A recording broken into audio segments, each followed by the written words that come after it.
Hello and welcome to another episode of Now About That with James and Sarah. I'm James. And I'm Sarah.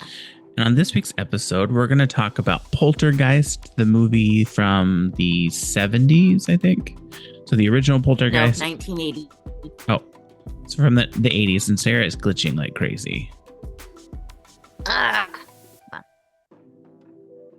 But we're going to talk about both Poltergeist, hopefully. We'll see. And then compare them and then talk a little bit about some lore that happened with the original film, because there's a lot of crazy things that happened around the original film that I'm sure everyone has heard and everyone's talked about so far. Before we do that, we'll do a quick catch up with each other. So Sarah, you were telling me we are recording a little bit late, partially because there was a miscommunication from both of us with the timing, because we said a specific time and I was thinking my time and Sarah was thinking her time, and ended up it not working out anyway. But we're recording now. So other than that, how's Sarah doing? What has been going on? So I'm doing okay. It was my second week of work, and so that was exciting. That was good. I'm gonna sneeze. Hold on one second. And of course, as soon as I say that, it stops. I hate it. Anyway, that's usually how that works. I'm just like, oh no. Anyway, whatever. So, I had my second full week of work. That was interesting. I learned a lot. And I feel pretty confident in what I'm doing. So I'm excited. This next week I'll be at a different location. So that's gonna be interesting. Is it the same distance or like further away? It's further away, but that's okay because I get paid mileage. Oh yeah, that's right. So the further away, the more money I make. That's good. I make 60. Go ahead. I make 67 cents a mile. That's not bad. Right? Are you enjoying it? I mean, as much as one enjoys a job. I guess that's true. Like, I don't know. It's not the kind of work that I would want to devote my life to. Yeah. But it's not the worst job I've ever had. Okay. So, like, there are pros and cons. I think there's pros and cons to every job. It just kind of is like, how do you react to those, each pro and con from each job? Right. For me, like, it's not that bad. I've done worse jobs. I would say it's not my favorite thing I've ever done. But like on a scale of working for the state of Indiana to working for LBJ, it's probably closer to the LBJ end. Well, that's good. Well, today I went and got my car detailed, which was fine. It was scheduled to go in at 12:30, but I got there at like 11:15ish and dropped it off. So I wanted to be a little early. So I dropped it off and then I Ubered back home. And they said, okay, well, just come by. It'll be ready before 5. So just come by. It was scheduled from 12:30 to 4 o'clock because it was supposed to be 3.5 hours. Is that right? Yeah, 12:30 to 3 o'clock or 4 o'clock. 3.5 hours. No. Yeah, 12:30, 3:30, and then 4. So it should have been done by 4 based on what they said. But I was like, well, I'll leave a little after 4 and go and see if it's ready. So I got the Uber, ordered the Uber, went over there, And I went inside and she's like, okay, well, let me have them pull it around for you. And I was like, okay. And like, I looked on my app and I could see that it was still parked inside the building. So I was like, well, maybe they're just finishing it up. She goes, okay, it'll be about 10 to 15 more minutes. I'm like, it's already almost 5 o'clock. Because by the time I got there, it was about 4:32. And I was like, you've already so they had were it. like over by an hour. Yeah, I'm like, you've already had it for, well, this would be 30 minutes later than it was supposed to be. So, okay, I was like, okay, whatever, that's fine. So I just stood outside for a little bit and waited until right before 5 o'clock. So it was like 4:56. It's like, I'm going to go in and see what's going on because it's still not ready. And I went in and she's like, well, let me go check on it. And she went and checked and she was like, okay, they're still not done. So just have a seat and it'll just be a little bit longer. It's like, okay, that's fine, whatever.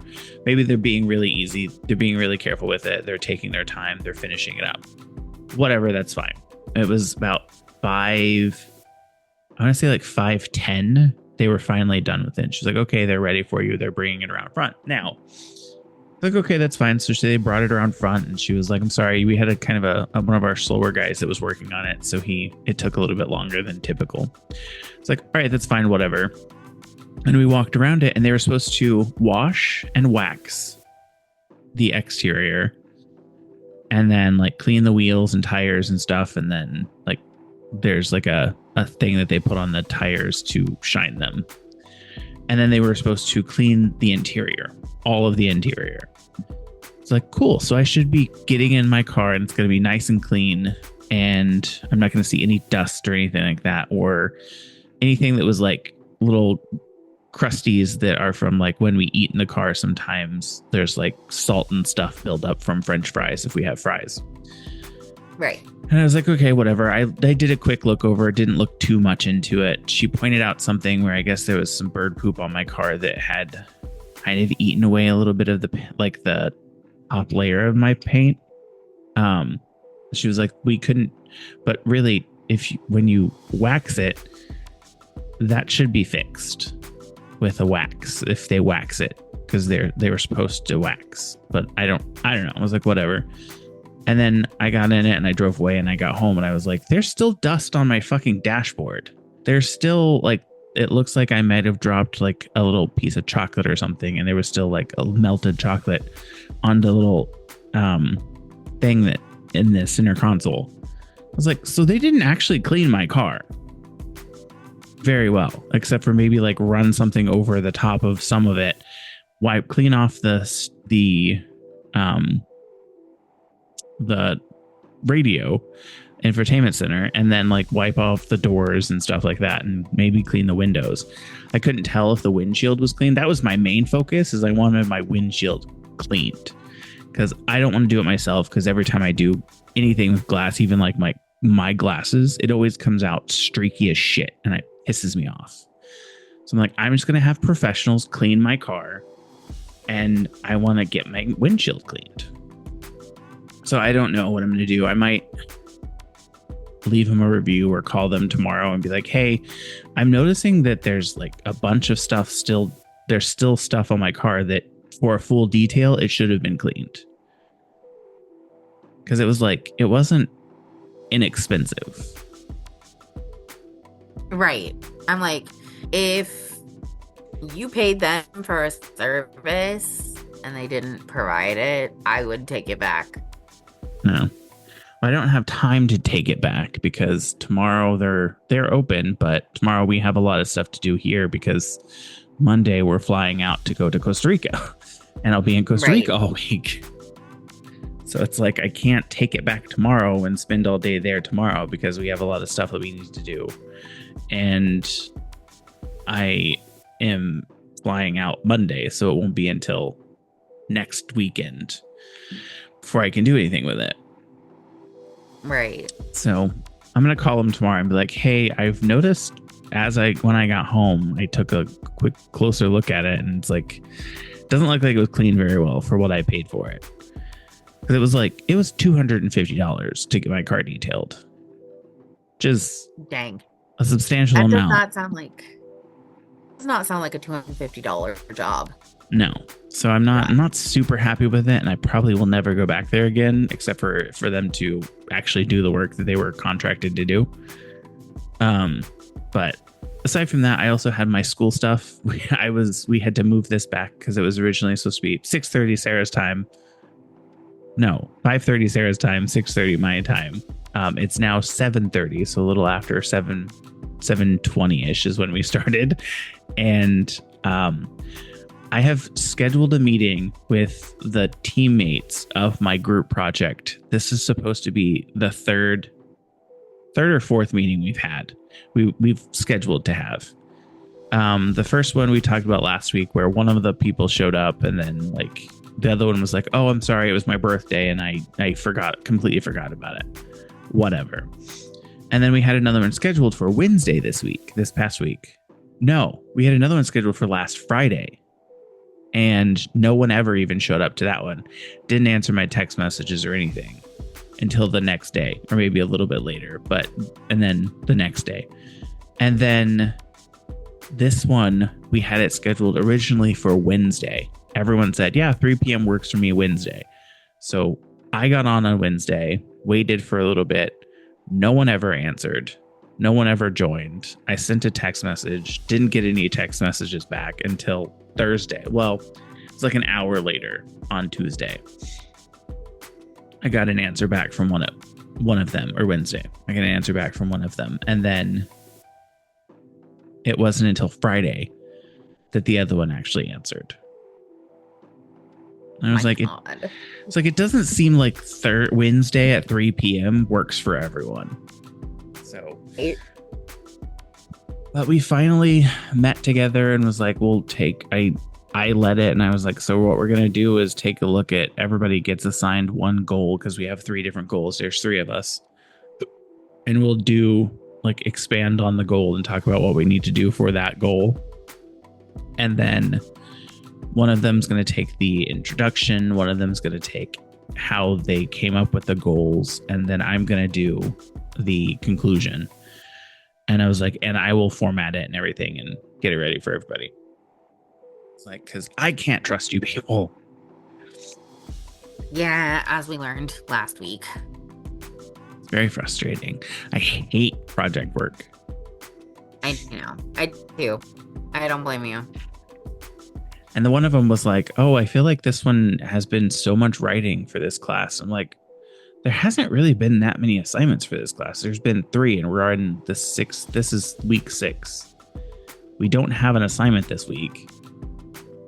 And every other class I've had so far has had an assignment every single week. And I'm like, I don't really see how this is a lot of work. To me, it's less work than the rest of my classes have been.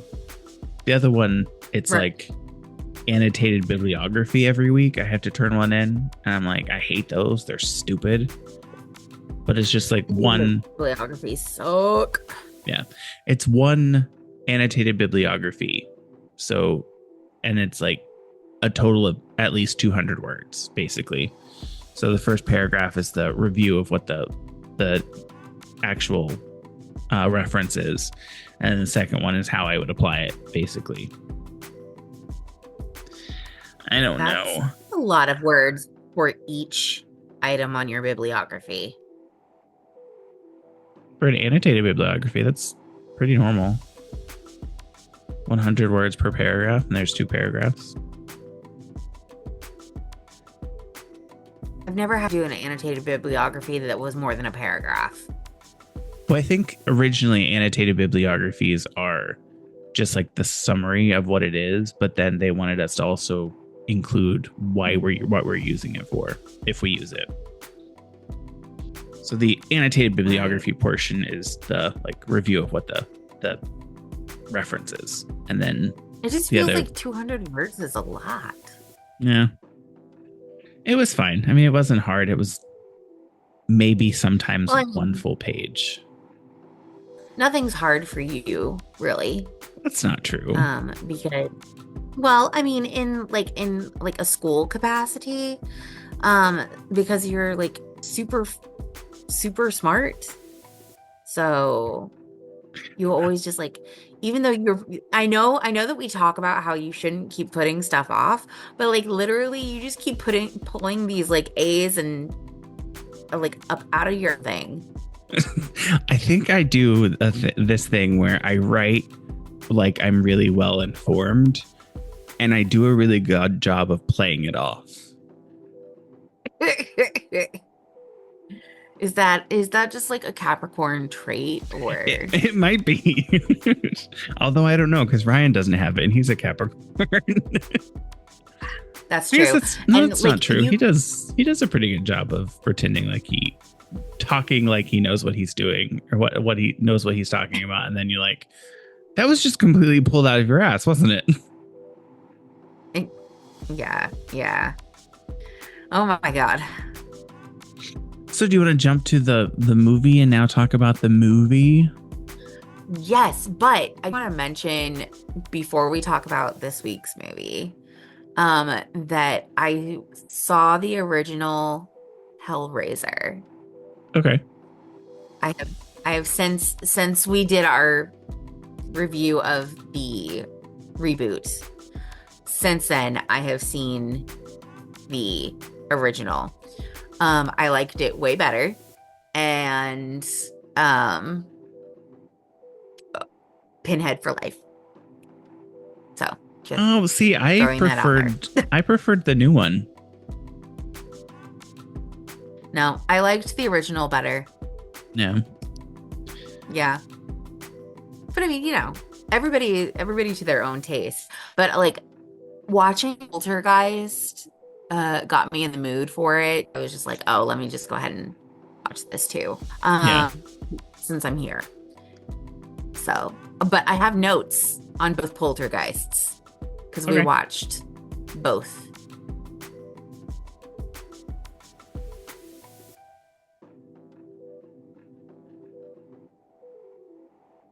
Okay. Do you want to go ahead and start talking about your notes? Yeah, I can do that. So, first off, I loved the 1982 Poltergeist. I thought it was fantastic. I enjoyed every moment, and there were even a few moments that actually didn't catch me off guard. So there's that. But the very first thing that I wrote in my notes was, who flushes a dead bird? Follow-up question. Who flushes before dropping it in? That was weird, yeah. I was like, what was the point in that? I feel like I've seen that in another movie, but with a fish. They like did the same thing, and they were holding the fish above the toilet, flushed, and then dropped the fish in. And then the fish, whenever it hit the water, it was actually alive. See, I don't understand. Why would you? But then they couldn't do anything about it because it was already going down the drain. Right, exactly. I'm like, why? Okay. Anyway. The part where Carol Ann like has her face like right up against the TV. Her mom says, you're gonna ruin your eyes, and she turns it the static, because old TVs used to do that, with like, at any given time, really. Nowadays there's usually a problem that leads to it doing that, but back then that was just the norm. So she changes it from the static to a war movie, a very gory war movie. I'm like, so you're fine with her watching this? She's still right up against it. It's an odd option. I feel like the little girl maybe was supposed to have like a developmental disorder a little bit. Maybe. I don't know. I don't feel like I feel like they kept saying she was 5, but I feel like the character was supposed to be 4. And like I know like a lot of people who don't have kids or haven't spent a lot of time around children probably don't think that there's that big of a difference between a 4-year-old and a 5-year-old, but there's actually a really big developmental difference between a 4-year-old and a 5-year-old. So developmentally, she behaved more like she was 4 than 5. Yeah. And I feel that way about the second movie too, because she's supposed to be 6 and she's acting more like a 5-year-old. Yeah, And I'm just like, I don't understand. I didn't actually rewatch the newer one recently. But I remember it being very different from the original one. Yeah. Like there were well, I was gonna say there were people all like the names were different. Kids were missing because they only had 2 kids. They didn't have 3 kids. And the They new did one have 3 kids. Oh, I thought they just had 2. No, they had 3, but they pretty much only focused on the 2. Oh. And so the third might as well not have been there at that point. Yeah. It's very strange. But we'll get to that. I have notes on that too. Okay. I just anyway, at one point there was an ominous Brahms lullaby in the background. Yeah. Yeah. Like a distorted na na na na na na, and I was like, "What? Okay." And then the only thing I wrote after that was, well, that escalated quickly. Because 1 second it's just, a little chaos. The next second, full blown what the fuck. It was 0 to 60 in like 3.5. What?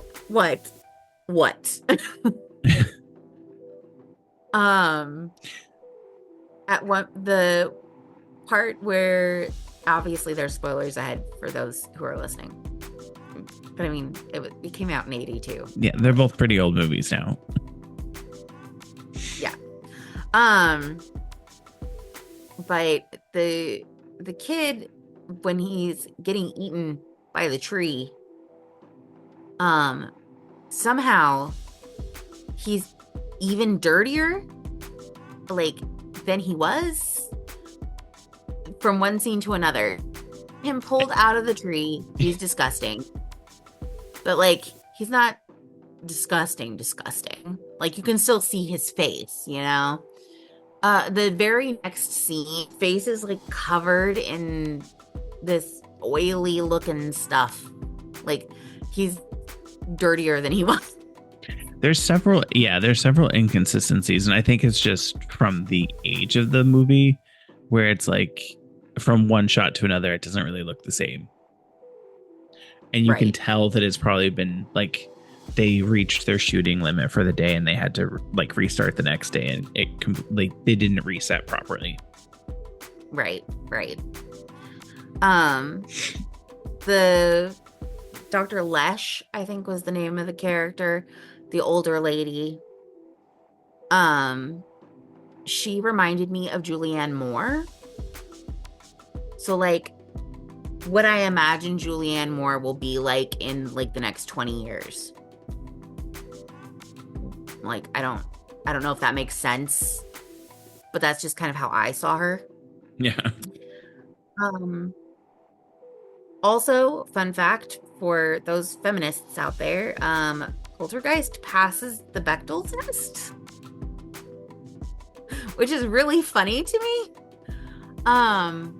But actually, I really enjoyed that aspect about the movie, though, is that there was a lot of focus put on, a mother's love for her child. Yeah. The, collective power of women.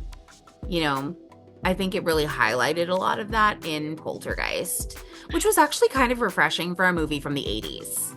Yeah, and I think that's one of the things that a lot of people discuss with this movie is the protagonist. Like some people would assume it's the father, but it seems like it's more Jo Beth, the mother. No, not Jo Beth. Yeah, Jo Beth. No, Diane. Diane, the the character's mother. name is Diane. Yeah. The actress's name's Jo Beth. Yeah. So like it is the mother and like what she's doing to help get her daughter back and make sure her son's okay and her other daughter's fine. Yeah. Like, and it's I think it just really showed how powerful a family can be when you have a mom who actually gives a fuck. That is true. Not only that though, honestly, I really just appreciated relationship that the two of them had. You know, The mother like, and daughter, or the mother and the father. The father, okay. Yeah, the mother and the father, because they had a really good relationship. I feel like they, you know, they were very progressive in the ways that they handled their kids. At one point, you know, the what's her face, the lady who says this house is clean, she says, tell her that you'll spank her, and he's just like, I've never spanked the kids. I wouldn't spank the kids. Yeah, and I was just like, her role was very amazing. Iconic. Like Zelda Rubinstein is the person that played Tangina, I think Tangina, something like that. The short woman. Her role is very iconic, and it seems like when you're watching the movie, everybody remembers her saying like, this house is clean, and then it's like like my memory is from then on I always thought of it, oh, that was the end of it and everything's fine. But that's when everything goes crazy. After that, after she leaves, she's like incited the ghost or the poltergeist and made them more angry and more like vengeance driven. And it's really Dr. Lesh is the one that's really doing the most to help the family. And like Diane is the one that's really pulling her weight to help get everything fixed. And the dad is kind of just there to be the grounding person and help. Yeah. Yeah. I appreciated that at no point during this did he try to take over or claim that he knew what was going on or what needed to happen. It was just really refreshing to see in a movie from the 80s. Yeah. In my personal opinion. It's a pretty good movie. There's better movies out there, obviously, but it's a pretty solid movie. It is a pretty solid movie. I jumped while watching it. I'm gonna start bringing back my jump count for scary movies. Okay. So I don't know why, but I just feel like it's missing and it needs to make a comeback. So I jumped twice for this movie. Also, when they come out of the portal, whatever it was that they were using for the makeup to make it look like they were covered in like blood and gore or whatever. Yeah. At one point, it looked like it was strawberry jam. I know. I always thought it was like apricot jam. I wrote, are they covered in strawberry jam? Question mark. Yeah, and they may have been. They may have just gotten a bunch of jam or not jam. I guess that would be jelly because it's like more liquid and there wasn't actually chunks in it. It looked chunky at a couple of points. That's why I thought jam. Like, it looked a little chunky. And then also I said at the end when the house just, sucks into the ground. I'm like, how does one explain this to one's insurance/mortgage company?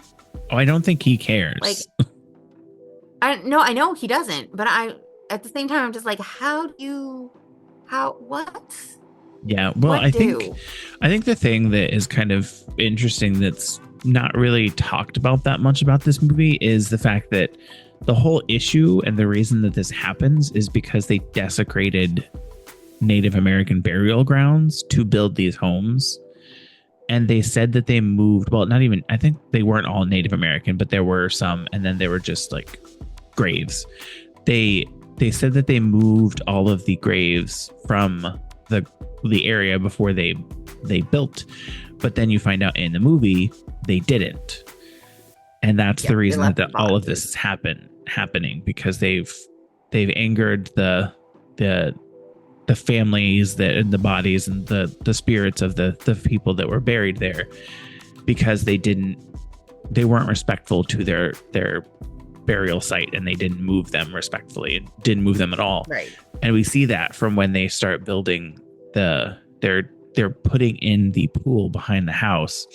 And when that pool scene, did you know that those are actually skeletons? Like, I not did know that. props. I did know that. I was gonna say, I feel like that's pretty common knowledge by now. But yeah, those they've actually used actual not cadavers, but like skeletons from people, live people, for some of those props. Yeah, it's very... which I'm like, okay, that's great. That's like it could be not good. It could be the reason that all of the crazy stuff happened with the people, like that were involved in the movie, because there was a lot of the original movie. There was a lot of stuff that went crazy with the family members, the cast. Yeah, the cast. For example, Dominique Dunn's murder is one of the things that I wrote down. Yeah. Because Dominique Dunn was being stalked by her ex-boyfriend, who kept trying to get back together with her, and he was extremely abusive and had almost killed her once before. And then very shortly after the filming of the movie was done, he did kill her. No. Like, showed up at her house and murdered her on her porch. For me, I was sitting there, and I think very obviously, or at least in my opinion, very obviously, the moral of the story is don't be greedy. Because literally the company, the real estate company that was doing this knew, like, the development people knew what they were doing. Yeah, they didn't. Knew that they were. They didn't move it. They didn't care. They didn't move it because it was going to cost so much money to move all of the people, so they just moved the headstones. Yeah. And to build the houses, which I don't really understand how that would, like, today, like in the 2020s, that would never be allowed unless you paid so many people off, because I don't think, like, financially it wouldn't make sense. Right. It wouldn't make sense at all. But also, like, you know, it was a very different time frame. I think that why I liked it so much as well was because I find it so much more immersive with the lack of, like, modern technology. You know, I find it scarier with the practical effects and the you know, I don't know, I think it's a lot more horrifying to me now, thinking about what it was like then, where how would you know what to do? Like, you don't have the internet, you don't have, you know, this isn't something that, like, happens all the time. You have no way of knowing that this happens to other people or, you know, anything like that. Like, you have no way of really combating this. Yeah. And it's just, like, mortifying. Yeah. And, like, I can think of a couple of other movies where they have the ability to look things up, and because they have access to the internet and stuff like that, it makes it to where it's easier for them to understand what's going on than just take the word of some crazy lady that comes in and shouts at the house and tells you to beat your kids. Yeah, exactly. It's just like, there's something so more terrifying about something like that happening in the pre-modern society that we have now. Or at least for me, I thought that was horrifying. So anyway, but yes, there are a lot of conspiracies about the movie having like being cursed because they used the real skeletons. Yeah. It's a lot of And it's a lot like of crazy again, stuff. I'm over here like that's greedy. Like what the fuck? Like what, you're literally making a movie about like the downfall of greed, and then you're the same thing. And But the anyway, desecration of bodies and right. Like spirits of what the fuck? people. I think the good thing is like the skeletons that they use, they were donated for like science and stuff, but still Right, but it's like they were that's not donated for science. That's a science. movie. Science and If movies are I not the would be same thing. so I would be so mad if I donated my body for science and that's how they chose to use my body. Yeah. Like, excuse me, what? You mean I have to work in the fucking afterlife? Are you kidding me? Ugh. But anyway, moving on to the 2015 Poltergeist, which I couldn't figure out if this movie was supposed to be a reboot or a remake. I think it was originally supposed to be a remake. And like, what's about that is that it was literally nothing like the original. Like, they changed the names of the kids. Yeah. They changed the names of the parents. They changed, instead of it being Tangina, it's this guy named Kerrigan. Okay. The Dr. Lesh character can't get over her ex-husband, aka Kerrigan.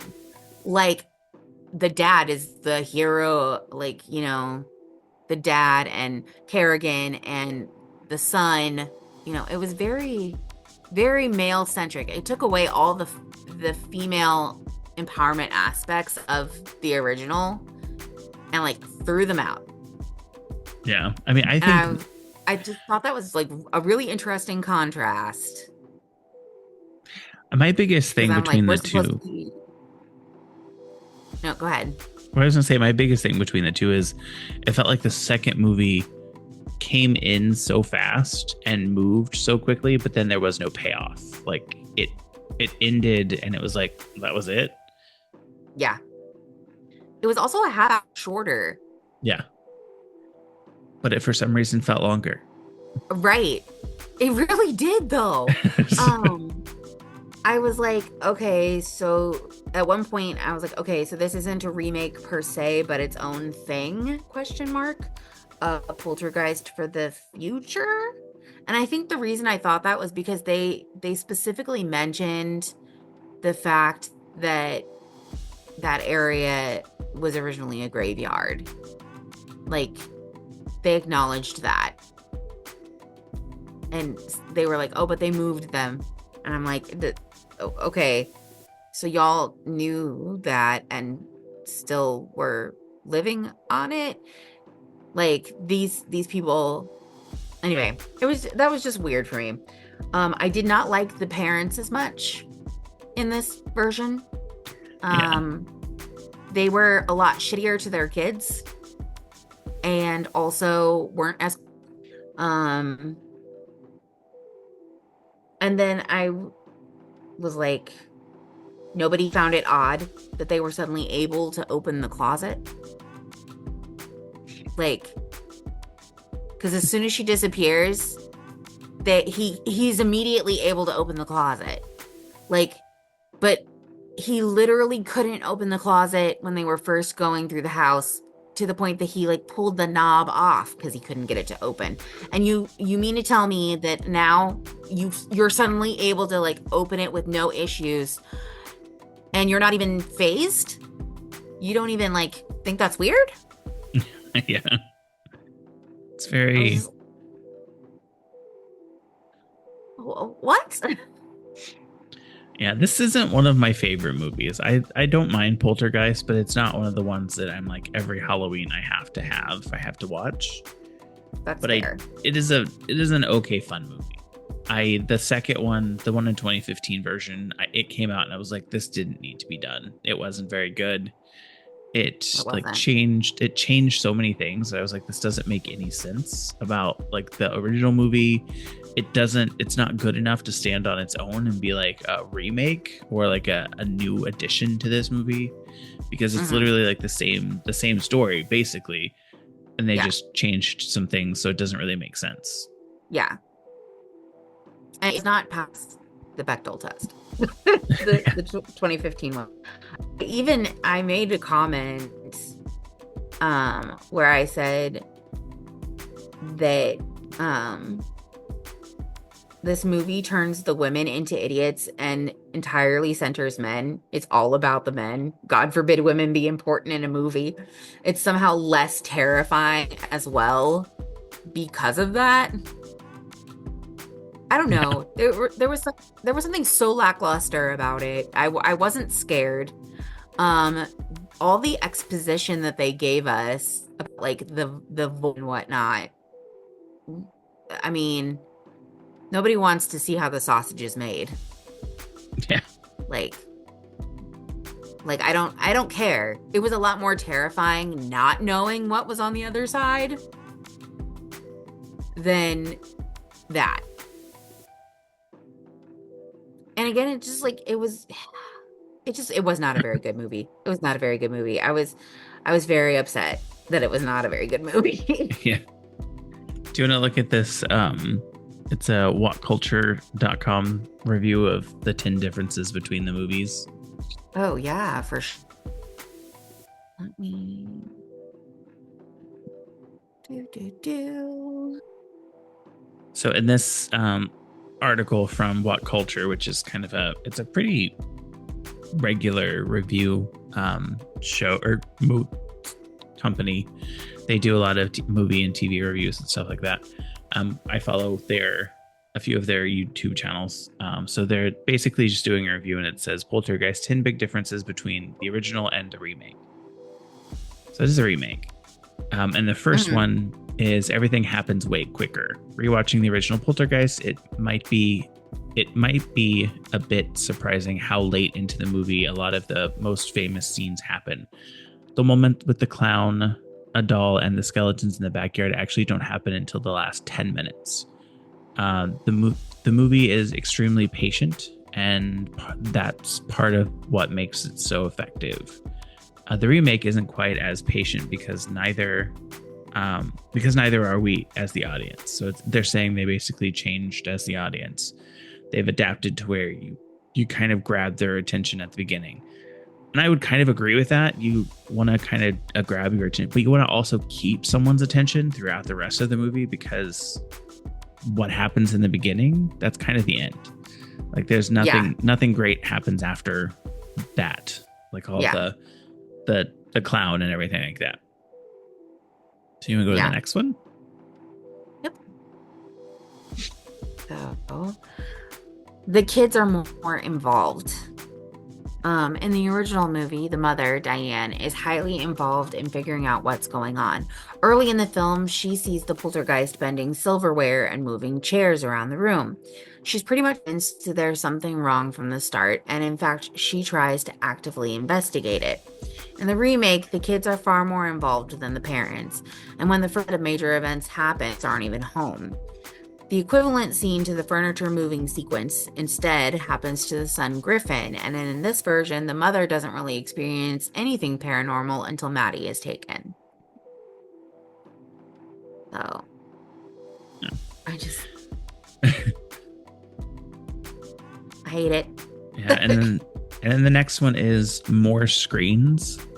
So screens like television screens or phone screens, and which this one kind of makes more sense because we're moving, and it says the original Poltergeist is all about television expressing fear over that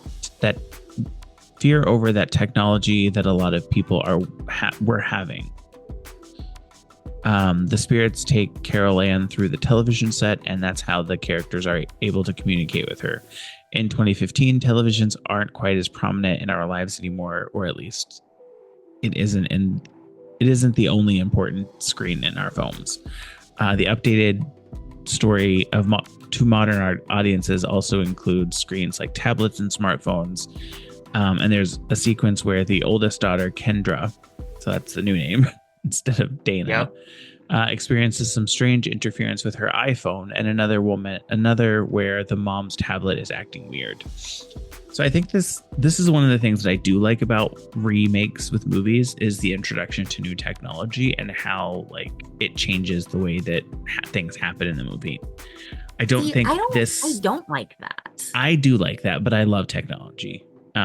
Because I like the way that it shows how different technology interacts with different things. But I don't think it was executed well here. Yeah, I don't think it was executed well here at all. But also I don't hate technology, obviously, because I use it. Yeah. But I sometimes get, I think, overstimulated by how much technology runs our lives. Yeah, which I could see that. That makes sense. Like, it just frustrating for me. Which is why I said, I'm bored of this, AI is take over, stuff. Like we've been talking about that since Smart House. So like, please give me something new that does not revolve around like technology's going to take over. It's already taken over. Yeah, which I think this is a little different because it shows how like spirits and poltergeists use technology to screw with people and like really change, like interact with the characters. So this is a little different. But that's just me. The next one is of the spirit world.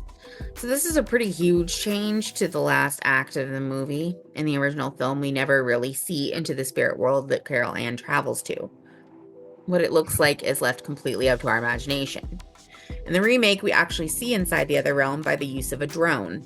The son, Griffin, has a drone with a camera attached to it, and in the last act, that drone is sent inside the portal so we can see everything. What does it look like inside? Well, it basically looks like a pretty dimly lit version of the house, but with creepy spirits and skeletons everywhere constantly reaching out to grab the characters. Yeah, and I will say this kind of seems like I don't remember which one came out first, but it kind of reminds me of so Poltergeist came out in 2015. When did Insidious come out? So Insidious did come out earlier. It came out in 2010. So it kind of reminded me of what Insidious did with The Further, basically. Right. Which I would have liked it if it was a little bit different, because I did like the fact that they went into the spirit realm or whatever they called it, because it added more to it. I'm not one of the people that likes to leave it up to my imagination. I want it to be shown to me in the eyes of the writer, and not like everyone's interpretation's different. I want to know what it looks like based on what the writer chose and the director chose, not every person makes it look different. But that's just me. Right. That's fair. I mean, that's not how I feel, but that's okay. Yeah. So I understand. And then the next one is the clown. So one of the most iconic scenes of the original film takes place towards the end when a clown doll becomes possessed and attacks the son. It's kind of minimalist in that we don't really see the clown moving around the whole room or a whole lot. And Robbie looks under the bed, and when he comes back up, the clown is right behind him.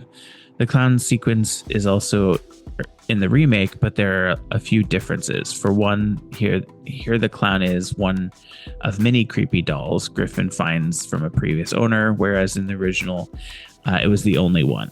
But this time, the doll also moves around a lot more, jumping across the room straight at Griffin and attacking him. We see a lot of its movements, whereas in the original, much of it was unseen, which I kind of totally agree. I do like the creepiness of the newer doll than the original doll. But that's just, again, one of my things. I like the updated version of it because it looks a little more creepy than the original one. The original See, one I just looked thought the like, original looked creepy.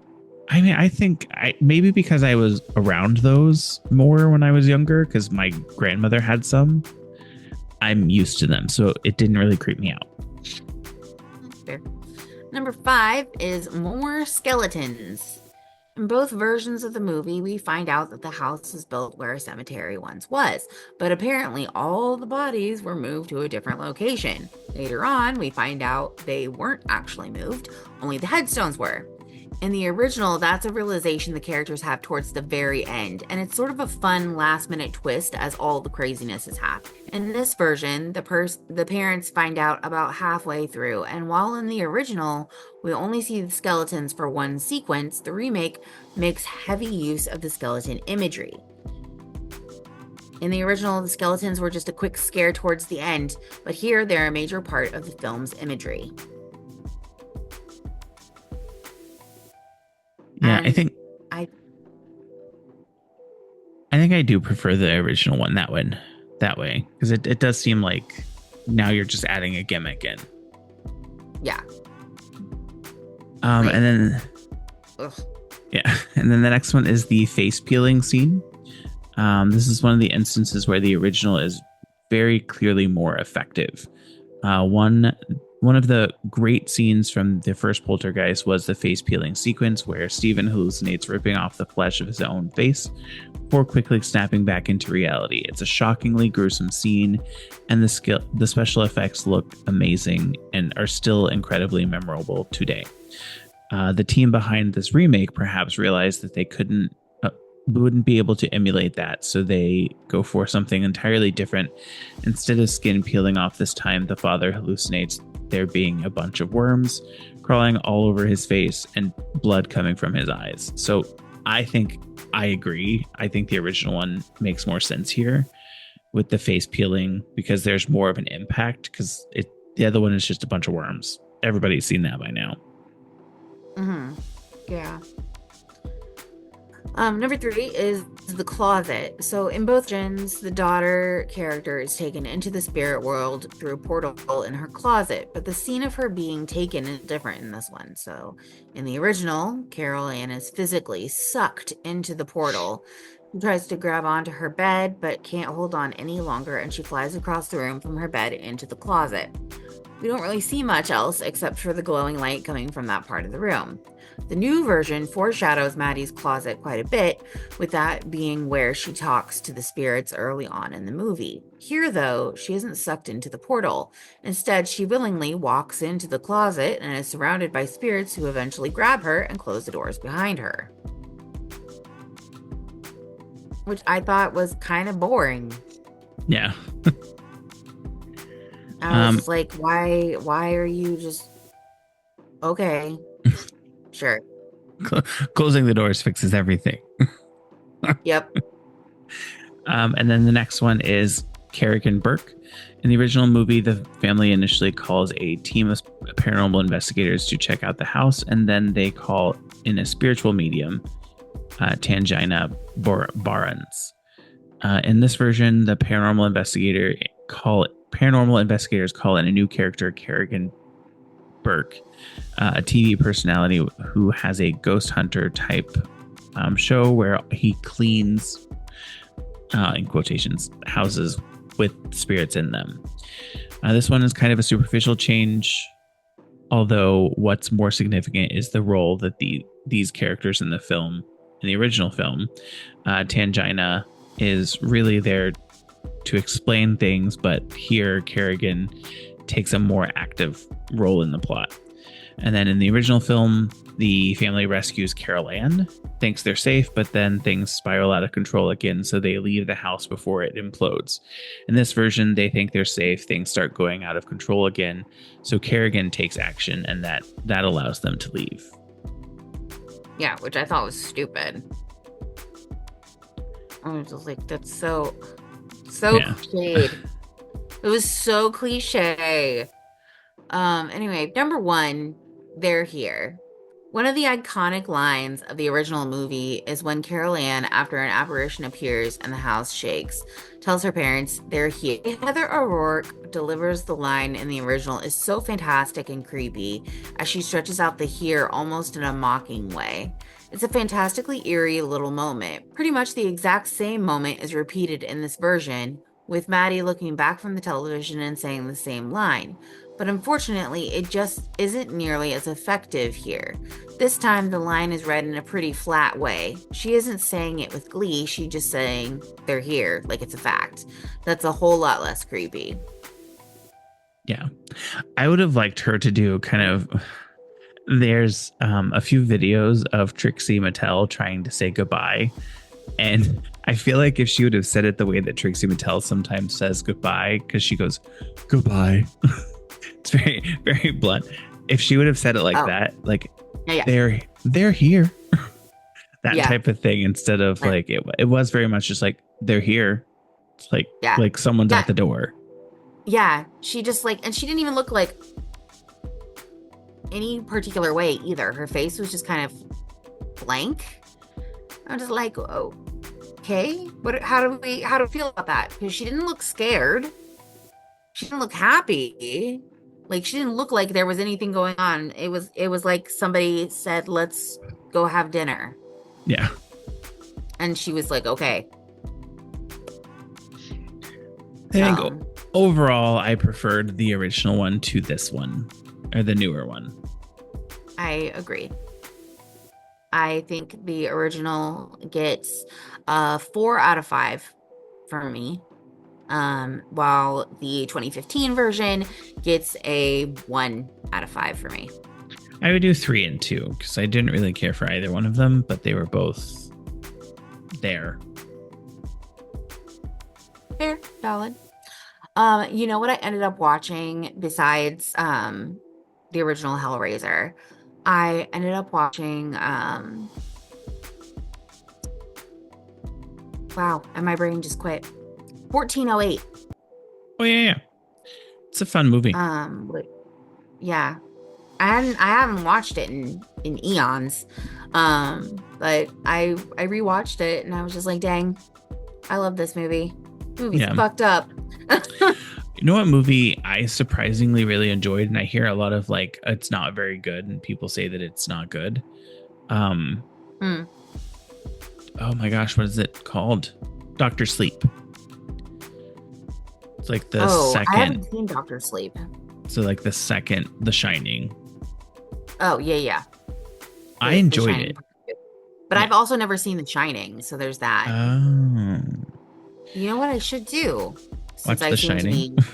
Yeah, exactly. Since I seem to be on a kick, might as well add The Shining to the list. It's a pretty good movie. Get me some snack. Chill out. So, what all do you have to get done tomorrow to prepare for leaving the country? We just have to like do laundry, pack, get rid of like the trash and stuff here, make sure that if there's any food left in the fridge, we're just going to throw it away because it'll probably go bad by the time we get back. That makes sense. And then go to bed because we have to be up and leave by 3 because our flight we're probably leaving way too early because our flight leaves we start boarding at 5:45, I want to say, or no, that's when the doors close. We start boarding at 5:25 and the doors close at 5:45 and we take off by 6. So I want to get there in enough time to get checked in, get through security and everything, and find the gate. Because we have to check a bag, we have to get everything, like go through security and all that. And I've never flown out of this one, although I hear it's a lot easier to fly out of the Providence airport than it is the Boston airport, and I've never flown out of either one of them. So I've flown out of Boston. Didn't you fly out or you flew into Providence? Yeah, I flew into Providence, but I've I have flown into Logan and out of Boston Logan. Ew. Yeah. So I've done both and I wouldn't recommend it. I don't like the Boston Logan. It's so overwhelming. Yeah. And we're leaving that early. I chose that early because we're also doing an Uber to the airport because I don't want to pay for leaving, like, to leave the car there. So I'm just going to leave. Oh yeah. We're going to leave our cars here and just Uber to the airport. So I want to make sure we have enough time to get the Uber here, get in the Uber and get to the airport. That makes sense. It's early on a Monday, so I don't think we'll run into any time issues because it's like 20 minutes down the road, so it's not that far away. It's just I want to make sure we have enough time. Yeah, no, that's so valid, especially that early. Whoop, sorry, didn't mean to just veer on you there, but especially like when you have to be there that early, you definitely want to make sure that you're getting somebody with enough time for you to get there and all that. And then like with how the lines and stuff are nowadays. I don't know how it works, but I pre-booked an Uber. Oh, I've never done that. Because you can like book in advance. So I pre-booked one to be here by 3:00. Okay. So I don't know. Well, fingers and toes crossed. It worked the way it's supposed to. We shall see. We also have to go to Target and the stores and stuff and get like Ryan needs toiletries and stuff for him, like stuff that he can take and put in the plane. Right. And then we have fruit flies that are driving me fucking insane. I want to burn this place to the ground. So I'm going to get a bunch of those lights and have the lights in here while we're gone and on. That's the only thing that's on, so that hopefully that will take care of them while we're gone. Fingers and toes crossed. Because they're very annoying and they're very hard to get rid of. They really are, though. It's really frustrating. And Karen's like, well, they'll die off when it gets too cold. I'm like, but they're already annoying. And I don't understand why they're still here. I was going to say, but they haven't died off yet, which is frustrating. But it hasn't been that cold yet. So like it's been 70s, 80s. Dang. Yeah, it hasn't been cold. We had a record high yesterday and today, I think. And not that long ago, we had our first 100-degree day in October since they started keeping track of the temperatures in 1898. Jesus. Right? That's like over 100 years. It has been over 100 years since it was 100 degrees. Since they even started keeping track. You know? It's just wild to me. I was just like, my God, our planet, our poor planet. Makes me very sad. It is kind of crazy, yeah. But this week I'm going to include some links to some information about like the crazy things that happened with the curse from the movie. There's the haunted story of the Poltergeist. I'm going to include the link to that, and then the BuzzFeed, or not the BuzzFeed, the What Culture article that we read. So I'll include that in this week's description. Julio. Are you doing anything fun the rest of the weekend? Yes. Tomorrow I'm going to a birthday party for Silas. He's turning 2 years old. Silas is my friend Sky's baby. I guess he's not really a baby anymore. He's officially a toddler now. Terrible twos. So, but he's turning 2, and so I'm going to his party. I'm very excited. Other than that, not a whole heck of a lot. I'm just chill. Well, that's good. We're gonna get everything ready for our trip and then go to bed. I was joking with Karen. I'm like, I'm going to have to take a melatonin at like 4 p.m.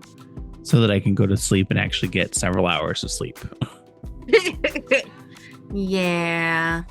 It's also an hour behind us, so I'll be on your time zone. Oh, hey. Because Costa Rica is in Central Time Zone. That makes sense. All right. Well, you want to call it a podcast? Yeah, I think we can call it a podcast. All right. Well, thank you for listening to this week's episode. Now About That with James and Sarah. If you like this episode, please give us a like, comment, and don't forget to follow or subscribe.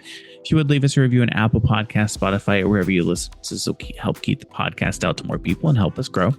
Feel free to follow us on social media. Our handle everywhere is @NowAboutThatPod. So if we don't come up on the search, we're not on that platform.